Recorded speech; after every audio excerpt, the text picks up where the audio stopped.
பண்ணி வீடு கட்டினா பிச்சு போட்டு போயிட்டாங்க. அந்த கட்சி ஓட்டுக்கு ஒன்னாலும் வராங்க கண்டி, வேற எதுக்கும் வரதில்லை. என்ன மக்கள் என்ன பண்றாங்க ஏது பண்றாங்கன்னு ஒன்றும் இல்லை. அது வந்து நீங்க அசால்ட்டா இச்சு போட்டு போறீங்களே, அதுக்கு நஷ்டம் எடுக்கணும். அப்போ ஊடு தானேன்றாங்க, கொட்டா போட்டா பிரிச்சுட்டாங்க கார்பரேஷன்கார் வந்து. அப்புறம் எங்க போய் நாங்க கொட்டா போறது? எங்க வாதம் வர இங்க தான். இங்கதான் உட்காந்துருப்போம், இல்லைன்னா மறியல் பண்ணுவோம். இது கன்ஃபார்மா நடக்கும். இதால என்ன நடந்தாலும் பரவாயில்ல, நாங்க மறியல் பண்ணுவோம். பார்க்கில் இருந்து உங்களுக்கு வீடு கொடுத்தாங்க. இந்த 60 வருஷமா இருக்கிறேன், நானும் வயசு ஆயிட்டேன், எங்களுக்கு வீடு கொடுக்கல. அவங்க கொட்டா கட்ட அந்த இடத்துல வந்து லோன் ஸ்கொயரில் வந்து வீடு எடுத்துனாங்க. வீடு எடுத்த இடத்துல என்ன சொல்கிறாங்க, கேட்டேன் இந்த அட்ரஸ் கொடுப்பீங்க, அங்கே ஸ்டிங்கர் ஸ்ட்ரீட் அட்ரஸ் தானே கேட்டேன். ஆமாம்பா கொட்டா இருந்தால் வீடு நாங்கள் எதுக்கு நான் சரி நான் வந்து இந்த பெட்டி இந்த இது வரைக்கும் வச்சுருக்கேன். ஏன்னா கடை மறிக்கக்கூடாது, அவங்க டிஸ்டர்ப் ஆகக்கூடாது, நாங்கள் வச்சுருக்கோம். அவங்களும் இது பண்ணுறாங்க. இது உள்ளே வந்து அலுமினியம் லோடு பெரிய வண்டி வரும், அது வந்து அவங்க வந்து அந்த வண்டி வந்து இந்த இடத்துல பாதி வழி மறிக்கும், அப்போ எல்லாத்தையும் இடிப்பாங்க. அதனால நாங்கள் இது இப்போ அந்த வண்டி வராதனால தான் இப்போ பேசி நாங்கள் கட்டினது. அவன் என்ன சொன்னால், டிசம்பர் 27 வந்து அங்கே போட்டிங்க, போன மாதம் டிசம்பர் 27 நீங்கள் வந்து எழுதும்போது என்ன சொன்னீங்க, நம்பர் போடுவோம், கொட்டா இருந்தால் வீடு நீங்கள் ஓகேவா, சரி கொட்டா இருந்தால் வீடு நீ கன்ஃபார்ம் பண்ண நாங்கள் வந்து கொட்டா கட்டணும்.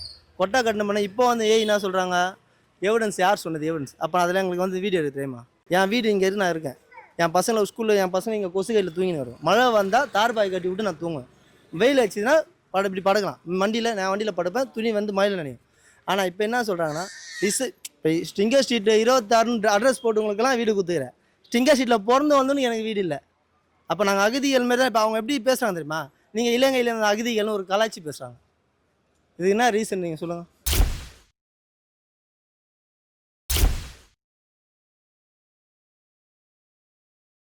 அந்த கட்சி ஓட்டுக்கு ஒன்னாலும் வராங்க கண்டி, வேற எதுக்கும் வரதில்லை. என்ன மக்கள் என்ன பண்றாங்க ஏது பண்றாங்கன்னு ஒன்றும் இல்லை.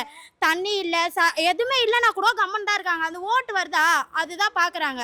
அப்ப எல்லாருக்கும் எல்லாம் என்ற ரீசன் எதுக்காக சொல்றீங்க? எங்களுக்கு இங்க இருக்கிறவங்க யார் எம்எல்ஏ யார் கவுன்சிலர் எதனா ஒரு இந்த மாதிரி ஆயிடுச்சு உடனே வந்து பாக்குறவங்க தான் வந்து எம்எல்ஏவோ எல்லாம் இந்த கட்சியோட தலைவர்னு தெரியும். அந்த மாதிரி எந்த ஒரு இதுக்கும் வாங்குறது இல்லையே. இங்க வந்து இலவசமான பொருள் கூட நாங்க வாங்குறது கிடையாது. இதுவரையும் நாங்கள் இங்கே இருக்கோம், ஒரு இலவச டோக்கன் கூட நாங்கள் வாங்கினது கிடையாது. எல்லாருக்குமே எல்லாம் அவங்கவுங்க வீட்டுக்குள்ள தான் இது பண்ணிக்கிறாங்க கண்டி. இல்லாதவங்களுக்கு கொடுப்போன்னு யாரும் நினைக்கிறதே இல்லை. அவங்க இன்ஃபார்மே பண்ணாத வந்து இடிச்சிட்டாங்க. அது மெயினான ரீசன். எங்கே போவாங்க அடுத்தது யோசிக்கணும், யோசிச்சு அவங்க இது பண்ணியிருக்கணும். யோசிக்காமல் கொள்ளாமல் இங்கே வந்து இன்ஃபார்ம் பண்ணாதே இடிச்சிட்டு போயிட்டாங்க. எவ்வளவு கஷ்டம், ₹1 இந்த காலத்துல சம்பாதிக்கவே மாடா உழைக்கணும். அந்த உழைப்புலதான் ஒரு டார்பாவோ இல்ல ஒரு கொம்போ வாங்குறது. அது வந்து நீங்க அசால்ட்டா இச்சு போட்டு போறீங்களே, அதுக்கு நஷ்டம் எடுக்கணுங்க. அப்போ இச்சு போட்டு போனீங்களே, யாரு கேட்டு இச்சிங்க? எங்களை கேட்டீங்களா? ஏம்பா மரியாதையா வந்து எடுப்பா இதெல்லாம் அப்படின்னு எங்க கிட்ட சொல்லணும். ஏன்னா ₹1 நாங்க ரத்த சிந்தி நாங்க உழைச்சு வாங்கின பொருள். அசால்ட்டா உங்க வீட்டுக்கு இஷ்டு போட்டு போனா இப்ப நாங்க எங்க போய் உட்காருவோம்? எங்கள் பாட்டம் பாட்டி காலத்துலேருந்து இந்த ரோட்டில் இருக்கிறோம். நாங்கள் குழந்தைங்களுக்கும் எங்களுக்கும் அவங்க கட்டி கொடுத்து நாங்களும் புள்ள கொட்டி பெற்று இங்கே பேர பிள்ளையே தூக்கிட்டோம். இன்னும் எங்களுக்கு வீடு கொடுக்கல. இங்கே ஆதார் கார்டு, ரேஷன் கார்டு, ஓட்டு ஐடி எல்லா கார்டும் இங்கே தாங்க இருக்குது, இந்த அட்ரஸுக்கு தாங்க. ப்ரூஃப் கொடுத்தோம், ப்ரூஃபும் வாங்கி வச்சுட்டு கம்மனு எதுவுமே அதுக்கு ஒரு ஆன்சரும் பண்ணலை. இதனால நாங்கள் ஒரு ஸ்டெப் எடுக்கிறோம் அப்படின்னு ஒரு இதுவும் சொல்லவே இல்லை. நாங்கள் இங்கே 40 வருஷம் எங்கள் மாமியார்லேருந்து எல்லாருமே இங்கே தான் பிறந்து வளர்ந்தவங்க, எல்லாம் இங்கே தான் இருக்கிறோம். இங்கே எல்லா அட்ரஸும் இங்கே தான் இருக்குது. எல்லாம் இங்கே ரோட்டில் கொசு கடியில் மழையில் எல்லாரும் இங்கே தான் படுத்துக்கிறது. அப்போ இந்த ஹவுசிங் இந்த இதுவெல்லாம் இல்லவே இல்லை, இந்த கட்டடம்லாம். நாங்கள் 40 வருஷமாக இங்கே தாங்க வசிக்கிறோம். மெயின் ரோட்டில் இருக்கவங்க பார்க் சுற்றி வீடு தரோன்னா, அப்போ நாங்கள் சந்தில் இத்தனை வருஷம் நாங்கள் இருக்கிறோம். குழந்தை குட்டிலாம் வச்சு நாங்கள் இத்தனை வருஷம் மழை வெயில் நாங்கள் இருந்து இங்கே தான் இருக்கிறோமே. இப்போ வந்து நாங்கள் எல்லா ஆஃபீஸும் வந்து லெட்டர் பேட்லேருந்து எல்லாமே ஆதார் கார்டுலேருந்து எல்லாமே கொடுத்துக்கிறோம். ஆனால் கொடுத்துருந்தாங்க, உங்கள் ஏரியா இடிக்கிறப்ப நான் என்கொயரி பண்ணிட்டு உங்களுக்கு நாங்கள் வீடு தருவோம்னாங்க. இப்போ எந்த ஒரு முன்னறிவிக்கை இல்லாமல் வந்து கடகான்னு பிச்சு போட்டேன்னா நான் கை குழந்தை வச்சு நாங்கள் போய் நான் ரோட்டில் போய் தங்குறது. ஊடு தானேன்றாங்க, கொட்டா போட்டா பிரிச்சுட்டாங்க கார்பரேஷன்கார் வந்து. அப்புறம் எங்கே போய் நாங்கள் கொட்டா போகிறது? எங்கள் வாதம் வர இங்கே தான். குழந்தை குட்டி பேரம் பேத்தி எல்லாம் 3-4 தலைமுறையில் இங்கே தான் இருக்கிறோம். ரோட்டில் தான் படுக்கிறோம், வாங்கி சாப்பிட்றோம், கடைங்க போயிட்டா கடை வாரத்தில் போய் படுத்துக்கிறோம். எங்களுக்கு வீடு இல்லை, வாசல் இல்லை, ஒன்றுமே இல்லை.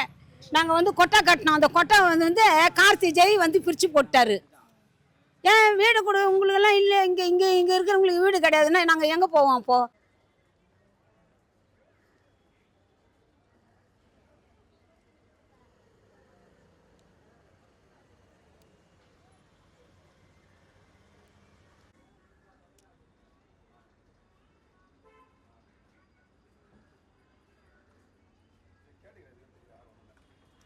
இந்த தெருவுக்கு வருவோன்னு ஒரு நம்பிக்கை கொடுத்தாங்க. அந்த நம்பிக்கை கொடுத்துட்டு என்ன பண்ணாங்க, நீங்க ஒரு கொட்டா போடணும், அந்த கொட்டால வந்து லைட் எரியணும் அப்படிலாம் சொல்லவும் தான் நாங்க இவ்வளோ ஸ்டெப் எடுத்தோமே. இல்லைன்னா நாங்க எடுத்துக்க மாட்டோம். நாங்க பிளாட்ஃபார்ம்ல தான் இருந்தோம். அதே பிளாட்ஃபார்ம்ல நாங்க இருக்க தெரிஞ்சிருக்கோம்ல.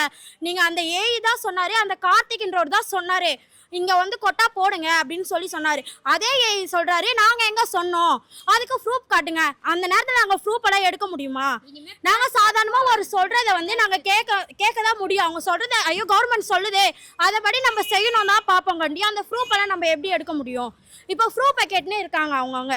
நாங்க எங்கேருந்து போவோம்? நாங்க இப்போ எங்களுக்கு எழுதவும் இல்லை, ஒரு டோக்கன் கூட தரல, எதுவுமே தரல. நீங்க புது கொட்டான்னு சொல்லிட்டு இடிச்சிட்டு போயிட்டே இருந்துட்டாங்க. இப்போ எங்களோட இது என்ன நிலைமை சொல்லுங்க. ப்ரூஃப் இருக்கு, சரி கொட்டா ஆதார் அட்டை இருக்கு, ரேஷன் கார்டு இருக்குது, ஓட்டு ஐடி இருக்குது, எல்லாமே இருக்குது, ஓட்டு போடுற உரிமை இருக்குது. அப்போ ஓட்டுக்கு மட்டும் வருவீங்களா? தோறுங்க 1987 தான் நாங்கள் இங்கே இருக்கிறோம். குடிசை வாட்டர் மாற்றத்தை வந்து அது எந்த அறிக்கையும் எங்களுக்கு கொடுக்கல. என்ன நாங்கள் 4 தலைமுறையாக இங்கே தான் இருக்கிறோம். எனக்கு கல்யாணம் ஆச்சு, எங்கள் அம்மா கல்யாணம் ஆச்சு, பிளாட்ஃபார்த்தை தான் படிக்கிறோம். உங்களுக்கு என்ன ப்ரூஃப் வேணும்? இங்கே கடைக்காரெலாம் உங்களுக்கு வந்து நம்பர் போட்டு தருவாங்க. இத்தனை வருஷம் இருக்கிறாங்க, ஒரிஜினலுக்கு புதுசாக நாங்கள் கொட்டா போடல. எல்லா கடையார்கிட்டையும் உங்களுக்கு நாங்கள் சைன் பண்ணி தரோம். இத்தனை வருஷம் இருக்கிறாங்கன்னு சொல்லிட்டு எங்களுக்கு எதுவும் இல்லாத மழையில எங்கள் கொட்டா போடுவேன்னு சொன்னாங்க. ஏன் போட சொல்கிறீங்க? ரோட்டோரம் இருக்கிறீங்க, நீங்கள் சாலை ஓட்டுக்கிறீங்க, குடிசை தரேன்னு சொன்னீங்க, ஏன் கொடுக்கல?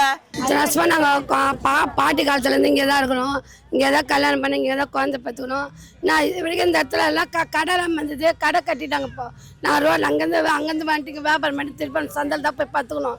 இப்போ இருக்கிறவங்களுக்கு வீடு இருக்கிறாங்க, இல்லாதவங்களுக்கு வீடு தராங்க. அப்போ நாங்கள் இத்தனை வருஷம் இந்த காலத்தில் எங்களுக்கு எங்கே மேலே வீடு இருக்குது?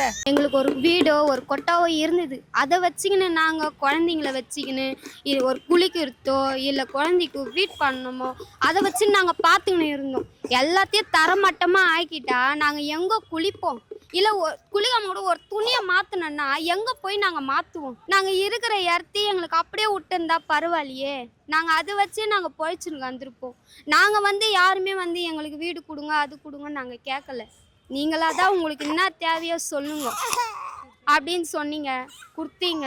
பாதி பேர் கொடுத்தீங்க, பாதி பேர் கொடுக்கல. இருக்கிறவங்க எங்கே போவாங்க? ஒரு வாட்டியை ஃபோட்டோ பிடிச்சிக்கின்னு போகிறீங்க, ஸ்லைட் வச்சு ஃபோட்டோ பிடிக்கிறீங்க, அப்புறம் நீங்கள் இருக்கிற இடத்த வச்சு ஃபோட்டோ பிடிக்கிறீங்க. எவ்வளோ ஃபோட்டோ இதோ இந்த 28 வருஷத்தில் இந்த வருஷம்தான் பாதி பேர் அதுவும் நிம்மதியாக போயிருக்கிறாங்க. இருக்கிறவங்களே கொஞ்சம் நச்சு பார்த்துருக்குறான்ல. எல்லாமே இச்சு போட்டு படிக்கிற பசங்களுக்கு துணி இல்லை, பேக் இல்லை, எல்லாமே நின்று கிடக்குதுங்க. நாங்கள் எங்கள் பாட்டம் பாட்டி காலத்துலேருந்து இங்கே தான் இருக்கிறோம். நான் வரதா புயல் எல்லா ஆபத்துக்கான காலத்துலலாம் இங்கே தான் இருந்து லோல் போட்டுருக்கோம். அப்போல்லாம் யாருமே எங்களுக்கு வந்து உதவி செய்யறதுக்கு ஆள் இல்லை. நான் கொடுக்குறாங்க இந்த இலவச சாப்பாடு அந்த மாதிரிலாம் வந்து கொடுத்துட்டு போவாங்களே தவிர இப்போ இந்த வீடு கொடுக்குறதுன்ட்டு எல்லோரும் ஆவலோடு இருக்கிறோம். ஸ்டாலின் ஐயா கொடுக்குறாங்கன்ட்டு. ஆனால் எங்கள் ஏரியாவுக்கு இன்னும் வந்து எதுவுமே கொடுக்க மாட்றாங்க. சாப்பாடெல்லாம் இங்கே எங்கேயுமே ஹோட்டலு கிடையாது. பஸ் ஸ்டாண்ட் எப்போ அடித்தாங்களோ ஹோட்டலும் க்ளோஸ் பண்ணிட்டாங்க. போனோன்னா நம்ம எப்படி பார்த்தாலும் 2 கிலோமீட்டருக்கு அண்ணாண்டு தான் போய் ஹோட்டலுக்கு போனோம். ரெஸ்ட் ரூம் போனோம்னாலும் 2 கிலோமீட்டருக்கு அண்ணாண்டு தான். இங்கே எங்கேயுமே கிடையாது. அதுவும் குறிப்பிட்ட டைம் தான் பாத்ரூம் கூட 10 மணி ஆனால் க்ளோஸ் பண்ணிடுவாங்க. இப்போ வேறு லேடிஸ்னால் இப்போ ஜென்ட்ஸ்னால் பரவாயில்ல, ரோட்டில் நின்று கூட போவாங்க. லேடிஸ் எங்கே போவாங்க? மழையிலையும் காற்றுலையும் நாங்கள் கஷ்டப்பட்டு நாங்கள் எவ்வளோ துன்பப்படுறோம். கடைக்காரி இங்கே உட்கார வேணான்றாங்க. இங்கே உட்கார வேணாம். அப்போ நாங்கள் எங்கே போவோம்? நாங்கள் யார்கிட்ட போடுவோம்? நீங்கள் மூலத்தில் ஃபோன் பண்ணுங்க, நீங்கள் பண்ணுங்க. பெரிய அமைச்சரே வந்து பேசணும், நான் பேசுகிறேன் ஐயா. எங்களையே நீங்கள் அழிச்சாலும் எங்களுடைய ப்ரூஃபு என்றைக்குமே நீங்கள் அழிக்கவே முடியாது. இது ஒன்று ஃபஸ்ட்டு நீங்கள் தெரிஞ்சுக்கோங்க. ப்ரூஃபாக கேட்குறீங்க, எங்ககிட்ட எல்லாமே இருக்குது, எதுவுமே இல்லாமல் போயில, எல்லாமே இருக்கும். அதான் இவ்வளோ அந்த அளவுக்கு நாங்கள் பேசுகிறோமே. உங்ககிட்ட ஒன்றுமே இல்லாமல் இருக்கும், எங்ககிட்ட எல்லா ப்ரூஃபும் இருக்குது. நாங்கள் பில்டிங் ஒன்று கட்டி வச்சில்ல, நீங்கள் வந்து இடிச்சிட்டு நாங்கள் அதில் சரிஞ்சு போகிறதுக்கு நாங்கள் போட்டது ஒரு 4 ஆணி ஒரு கோணியில் போட்டுக்கிறோம். அதை நீங்கள் அழிச்சிடலாம். எங்களோட ப்ரூஃபை என்றைக்குமே நீங்கள் அழிக்க முடியாது. இப்போ எங்கள் வாழ்க்கை எப்படியே முடிஞ்சிருமா? இந்த சாலை ஓர பகுதியோட முடிஞ்சிருமா? எங்களை மாற்றம் கிடையாதா?